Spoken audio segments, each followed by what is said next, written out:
Hello students, कैसे हैं आप? आज हम अपना पैथोलॉजी का चैप्टर 4 करेंगे। सेलुलर अडेप्टेशंस के ऊपर है।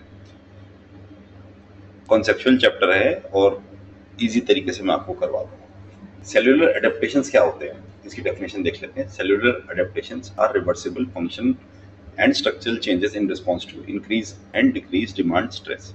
दे help the cell survive until stress is removed. ये उस तरह के चेंज होते हैं, मान लीजिए आपके सेल पे किसी भी प्रकार का स्ट्रेस आता है तो उस स्ट्रेस से सरवाइव करने के लिए सेल अपने अंदर कुछ चेंजेस करेगा। कई बार वो फंक्शनल हो सकते हैं, कई बार वो स्ट्रक्चरल हो सकते हैं, ड्यू टू सर्वाइविंग। तो जब तक वो एक्सटर्नल स्ट्रेस नहीं हटेगा तब तक यही चेंजेस उसको सर्वाइव करने में हेल्प करते हैं। टाइप्स ऑफ सेलुलर अडेप्टेशंस 4 तरह के होते हैं। सबसे पहले हो गया हाइपरट्रोफी, हाइपरप्लेजिया, एट्रोफी और मेटाप्लेजिया। हाइपरट्रोफी आप समझते होंगे, मसल बनाना जिसको बोलते हैं हिंदी में। इसका मतलब होता है increase in cell size, organ enlargement. Example इसके हो गए skeletal muscle in exercise. Gym जाते हैं, चेस्ट की एक्सरसाइज करते हैं, बाइसेप की करते हैं, वो क्योंकि हमें वहां पे उस मसल की हाइपरट्रोफी करानी होती है। और इंटरनली हम देखें तो left ventricular hypertrophy due to hypertension. जो लोग हाइपरटेंशन से पीड़ित होते हैं उनका लेफ्ट वेंट्रिकल थोड़ा सा बड़ा हो जाता है, क्योंकि ब्लड का प्रेशर तो बहुत बढ़ता जा रहा है, तो उसका अडेप्टेशन ये होता है कि वहां पे मसल्स बन जाती हैं। सेकंड हो गया हमारा हाइपरप्लेशिया। हाइपरप्लेशिया होता है increase in number of cells. देखिए हाइपरट्रोफी में सेल का साइज बढ़ रहा था या नंबर बढ़ रहा है।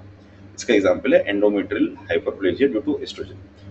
जब भी वुमेन में एस्ट्रोजन आता है तो उनकी एंडोमेट्रियल में जो चेंजेस होती हैं वहां पे नंबर ऑफ सेल्स एकदम इंक्रीज हो जाते हैं। या फिर कंपनसेटरी हाइपरप्लेजिया इन लिवर। मान लीजिए लिवर को कोई इंजरी हुई, कोई इसमें प्रॉब्लम हुई, तो उसको कंपनसेट करने के लिए लिवर अपने सेल्स बढ़ाता है जिससे कि वो वापस अपनी ओरिजिनल कंडीशन रिगेन कर ले। इसको भी हम हाइपरप्लेजिया में ही लेंगे। थर्ड हो गया हमारा एट्रोफी। एट्रोफी का मतलब हो गया decrease in cell size and number, यानी कि घट रही है। हाइपरट्रोफी का उल्टा हो गया ये कब होता है कि मान लीजिए किसी को नर्व इंजरी हो गई। नर्व इंजरी से क्या होता है, वो हिस्सा बेकार होता है और धीरे धीरे वहां का मसल साइज कम होने लगता है, यानी मसल खत्म होने लगती है। ठीक है। या फिर आप ओल्ड एज के लोगों में देखेंगे उनके हाथ पैर कितने पतले पतले हो जाते हैं कई लोगों के, क्योंकि उनका कोई यूज ही नहीं हो पा रहा, कोई मूवमेंट ही नहीं है। मूवमेंट नहीं है तो वहां पर ब्लड फ्लो नहीं है, तो वहां की ग्रोथ बिल्कुल खत्म हो जाती है। यानी हाइपरट्रोफी प्लस है, एट्रोफी माइनस हो गया। Fourth and most important is metaplasia. Metaplasia का एक्चुअल डेफिनेशन देख लेते हैं। It is a reversible replacement of one differentiated cell type with another. यानी एक तरह का सेल था, वो डिफरेंशिएट होकर दूसरे में चेंज हो गया।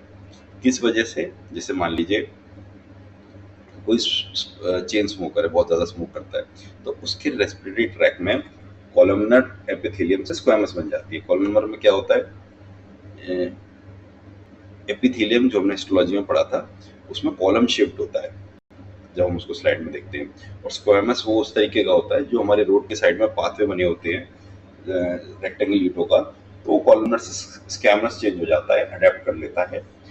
ये हमारा मेटाप्लेजिया में आएगा।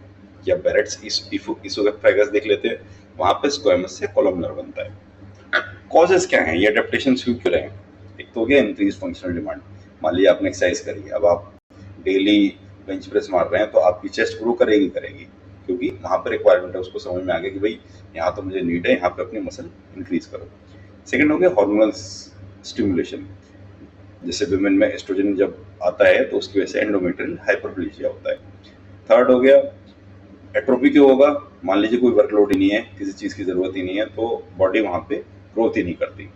और मेटाप्लेजिया कब होता है? जब एक क्रोनिक इरिटेशन होता है, यानी उस सेल्स का काम चल ही नहीं पा रहा, वो कहते हैं भाई यहाँ से तो दूसरे आदमी को भेजो। क्लिनिकल इंपॉर्टेंस क्या है?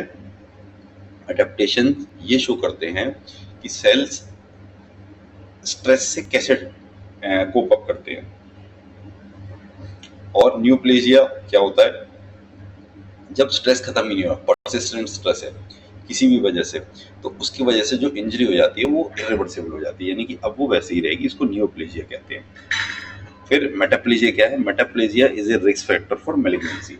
जो भी हमने पढ़ा हुआ था, मैलिग्नेंट कार्सिनोमा यानी कैंसर की जो स्टार्टिंग होती है, उसका बहुत अच्छा इंडिकेटर मेटाप्लेजिया होता है। जैसे स्क्वैमस मेटाप्लेजिया हो गया, यानी जहाँ पे कॉलमनर एपिथेलियम थी, वहाँ पे स्क्वेमस आ गया, तो इसका मतलब बंदे में कोई वैसे चेंजेस हो रहे हैं। एग्जाम कुकीज देने का वो क्या है कि जब आप बहुत सारी थ्योरी पढ़ते हो तो आप ये भूल जाते हो क्या इंपॉर्टेंट है। तो एग्जाम थ्योरीज में हम चीज़ों को इतना कंप्रेस कर लेते हैं कि वो आप 2-3 बार रीड कर लेंगे तो आपके माइंड में बैठ जाएगी। हाइपरट्रोफी क्या है? इंक्रीज इन साइज, जैसे मसल्स में, हार्ट में।